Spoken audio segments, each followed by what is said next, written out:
Hey guys, welcome back to the channel, and in today's episode we're going to go kick it up a little bit of old school, back to 2015 with a Mitsubishi Mirage review.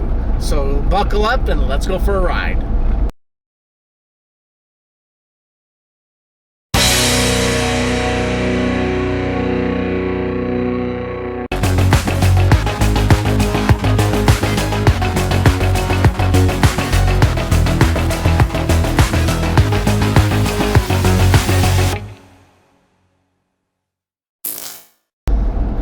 Hey guys, well this video was filmed back in late 2015, just before I moved from Yellowknife to Alberta, and it's a review of my 2015 Mitsubishi Mirage.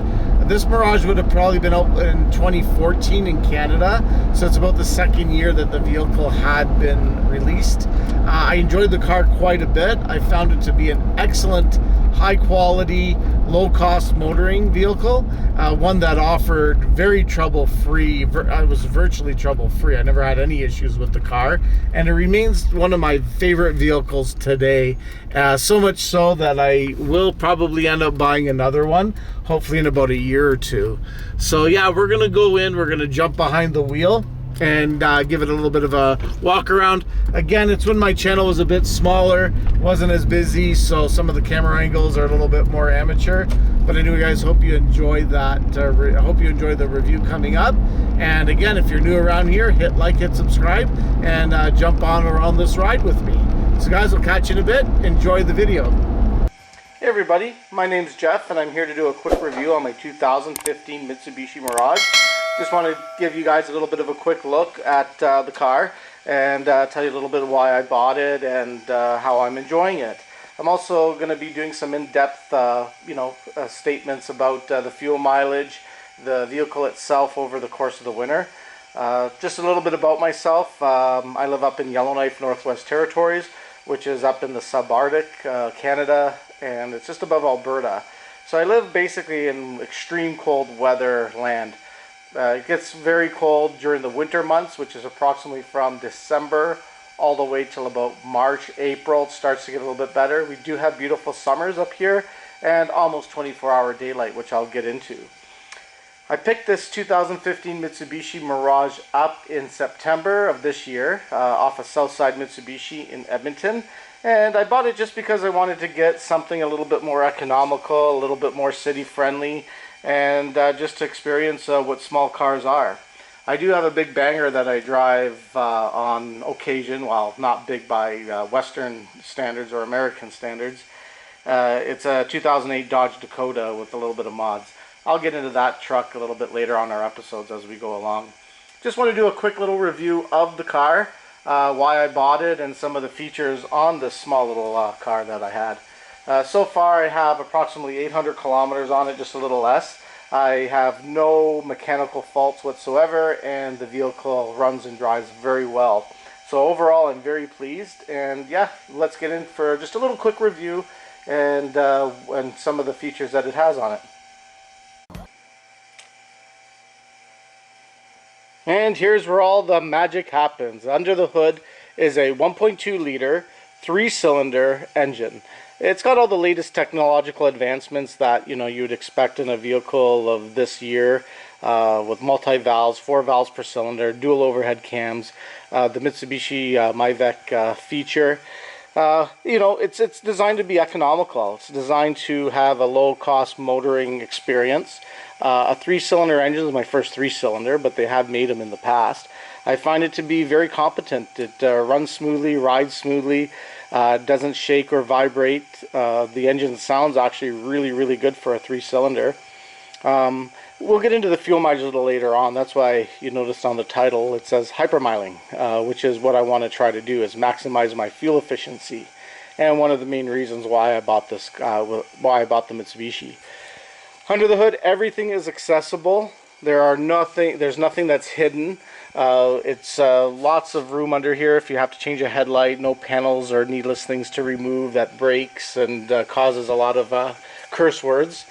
The air filter is easy to replace. Engine coolant to check. Oil levels you can check.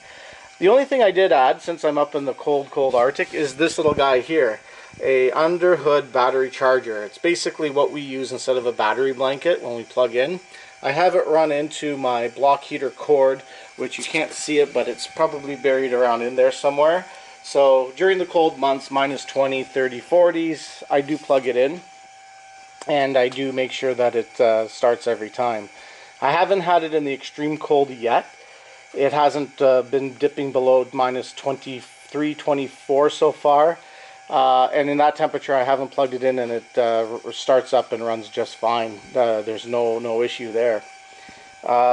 Being a 3-cylinder, I think it's going to be very good for the wintertime. It's 25% less parts than a 4-cylinder, and with 0.20 engine oil, the starter should be able to start a cold engine a lot quicker and easier than, let's say, a larger motor. So overall, very good fuel mileage. I've been getting over 50 miles per gallon easy. In the cold weather, I'm getting between 8 and 10 liters per 100 kilometers. Obviously, the 10 when it's running cold first thing in the morning. But yeah, definitely for a 3-cylinder city use, it is more than competent, and does give you some really good power when you need it. So I'm not looking at making it this thing a horsepower king. I'm looking at maximizing efficiency. And so as my YouTube channel goes along, you'll see some of the reports, some of the information, and stuff to make your own judgments. Again, this car is up in a very cold climate.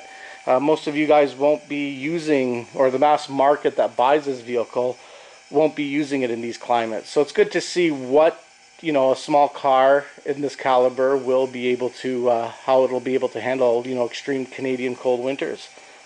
So let's go into some of the features on the interior, and then actually I'll talk about my winterization along with the 1.5 amp underhood battery charger.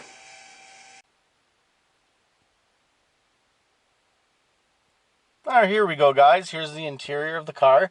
I'm just centering right now on the instrumentation cluster. I got to show you my little co-pilot there, Marvin the Martian, who's blowing up his little figurine there, his little blow-up doll. Thought it'd be pretty cool, being green car and all that. Reminds me of Marvin the Martian, so I said, hey, it'd make a good co-pilot. So that's why he's there. But other than that, just a quick little review of the interior. Mitsubishi has a really well-appointed interior for their subcompact model. It's got a decent center stack with the radio. It's got CD auxiliary. Also, it does come with a USB port that's in the glove box. It works very, very well. Heater and controls. I didn't pick the vehicle with air conditioning. That was another option that I decided not to get, since we are in a colder climate. Might need air conditioning 1-2 months out of the year tops. But since I got my old big truck there, the Dakota, I will be able to use that on maybe extreme hot days. So for most of the duty, this works really well. The windows clear good. It heats up fantastic. I got to tell Mitsubishi, they did a great job on the heater and control system. It does have a good heater. Within a few minutes at minus 20, warm air is pumping out. And I never had a car that did that before. So it gets really, really good remarks in there. Power windows for the front drivers, for front and driver passenger. It's got a decent, good quality seats. They are comfortable. I have mine with the 5-speed manual transmission, and it's really, really fun to drive. And that's when a little car does its justice, when you pick the manual, although it isn't for everybody. So 2 cup holders in the front, 1 cup holder in the rear, and it does a decent job at it. They don't flop or fall around. The interior is of good quality. It's got a good piano finish in the middle, and I find it adds a little bit of touch of class in this type of car. That little round circle there that's empty, that would be if you have automatic with the CVT, and that would be a engine start stop feature. So since I don't have it, it's just a little plug, but it looks decent anyway. Another little cool feature this car has is you have traction control and power front mirrors for the driver and passenger side. So again, if you need, you're stuck or you need some extra traction, you can hold the button down for a few seconds to deactivate the system and get some more power to near where you're going. Again, driver's side here is pretty decent visibility, and wipers work good, defroster works good, and yeah, I think it's well appointed. Comes with intermittent wipers. and good turn stocks on there. All well feeling, good quality. Nothing feels like it's going to come off in your hands. No rattles, shakes, or unnecessary vibrations. So overall, pleasant place to be when you're behind the wheel, especially in stop and go traffic. And yeah, but definitely. So we'll take a look at the quick look at the back seat and then into the interior trunk, and yeah, we'll wrap it up.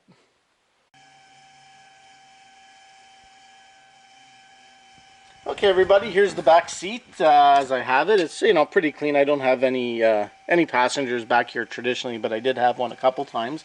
But for a base car, it's well appointed. It's got a good, nice little pattern in the seats, which actually looks pretty good, that I think. It does have winding windows for the back seat passengers. Again, just a price point area where they can reduce costs and still add value where you need it. But in the back, it has all the safety features that are, traditionally mandated right now, with your headrest, side air curtains, knee airbags, and your traditional safety restraint systems. That's your secondary restraint system, SRS. And yeah, it's pretty decent. Like I said, it's got good visibilities. Headrests do take a little bit of the visibility away, but not enough to cause any concern. So yeah, definitely the back seats have, they do fold down. They do have a lot of good use and a lot of good space. So yeah, definitely a car to consider, that if you are a single couple or have a small child or two, thinking about a more affordable way of transportation is definitely an option these days. They're not like the older cars where everything was cramped, a lot of base model features that people gotten accustomed to that just weren't there. They do have a home in these smaller cars now. So, eventually as time goes on, we'll start rethinking the way we drive. And, it's decent to drive one of these small cars on a daily basis and have a larger SUV for weekends or long hauls. So, you can have your cake and eat it too. There's a lot of benefits to these small cars. There's the benefit of parking. Obviously, the other benefit would be fuel mileage.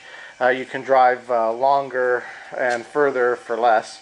So a lot of these things here have, their advantages. It's just getting into the mindset where small cars are not, are not cheap or not flimsy anymore. They've come a long way. See, up in the north, we do have one of the most distinct license plates. I'm in a little bit of politics, so you'll see some of the videos as I go along. I try not to be very political in my videos, but I'll do mention it, what I do, and as time goes on. So it's got some decent badging, Mitsubishi and Mirage, and the three diamonds as what Mitsubishi means. Again, it's got a good spoiler, good visibility, good wiper. The back window does stay pretty clean. I haven't washed this vehicle in a while, so it does keep it very, very well. It's got a nice little handle for pull down. Security rack here, so people don't see if you have any valuables in the trunk. I do have a couple things in the back. I got my tripod for when I do picture taking. I'll take my tripod to try to take some nice shots. So I generally keep that in the back of the trunk. It's got a little basket when I'm trying to keep my roadside kit, which will be gloves, windshield washer fluid. I'm going to get a first aid kit and also some jumper cables. It's got a light in the back which does illuminate the interior trunk on dark nights, and I do have a little bit of an optional scissor jack as well, which I do have the factory one, but that one was on sale and I figured to just get an added one. So other than that, decent room, decent visibility out back. Again, you need extra space. You can just fold the seats down and open it right up for larger items. So again, a little bit more utility and usefulness.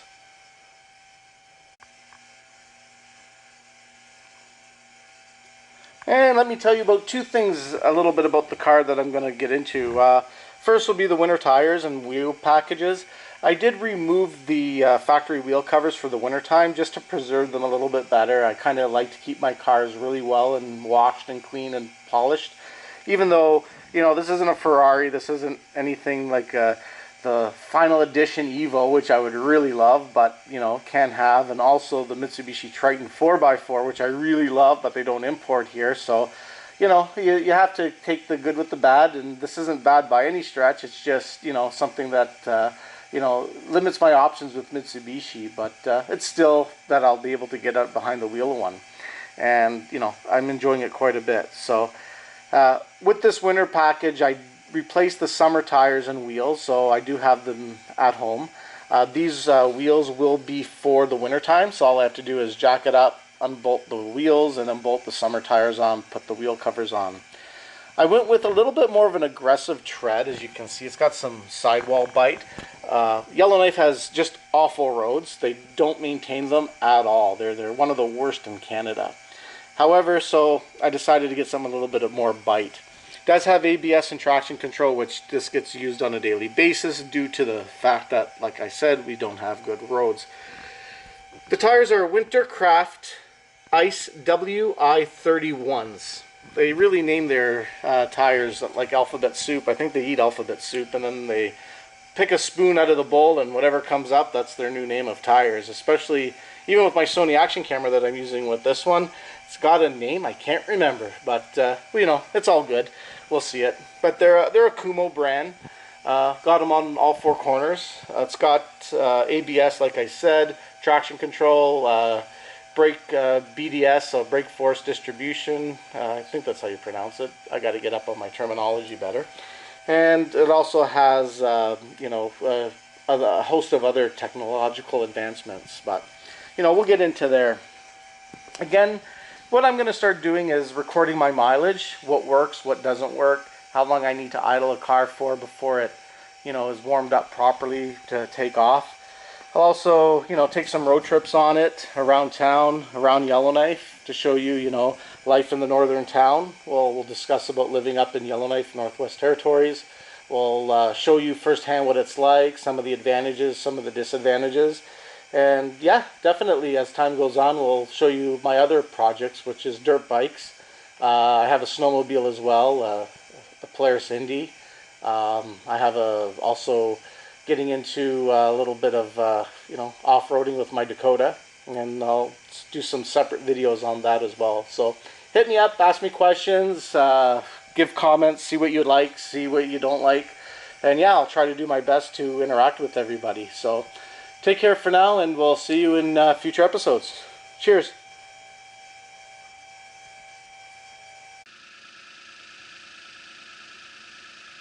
Hey guys, one more thing. Just want to show you a little bit of a night shot and how it's running. Again, these are the headlights, which actually I find a couple things with this car that I didn't mention before. I find it very, very good for the factory headlights. If on the low beam in the city, it's got really, really good lights, and can't complain on that. Definitely a strong point. Also, the ride for the class of car, this is the best riding car in its class. So if you want a nice, smooth, plush ride, and you're just looking to go around the city, this is the type of car that you want to get. But anyway, this is some of the illumination on the vehicle at night, and you can tell it illuminates very well. The lights are good color. It's got a good display on it, and yeah, she looks pretty good. And yeah, she washes well too. And I'll even do some videos on how I wash and wax a car. I'm a big turtle wax fan, so I'll show you some of the processes that I have. Going back to the wheels and tires, that's the tread pattern on these tires here. So got a little bit of an aggressive tread pattern to them, which, like I said, I'm thinking it'll work against me on my ultimate fuel mileage quest. But again, I'm looking for reasonable hyper miling, which is what I'm calling it now. So we'll figure all that out as time goes on and mileage gets piled up on here. But yeah, so that's about it, guys. We'll see you in a little while. Cheers and take care.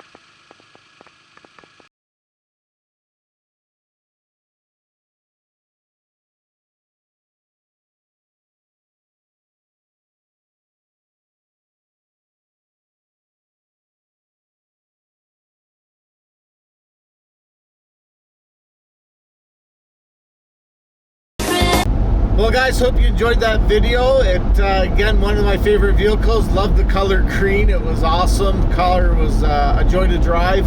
Again, I'm sorry I ever sold it, but again, they still make them, so I'm going to correct that mistake. So guys, thanks for joining along. Again, if you're new around here, hit like and subscribe. We'll catch you on the next episode of Cordetti Motorsports with Torque Steer Tuesday.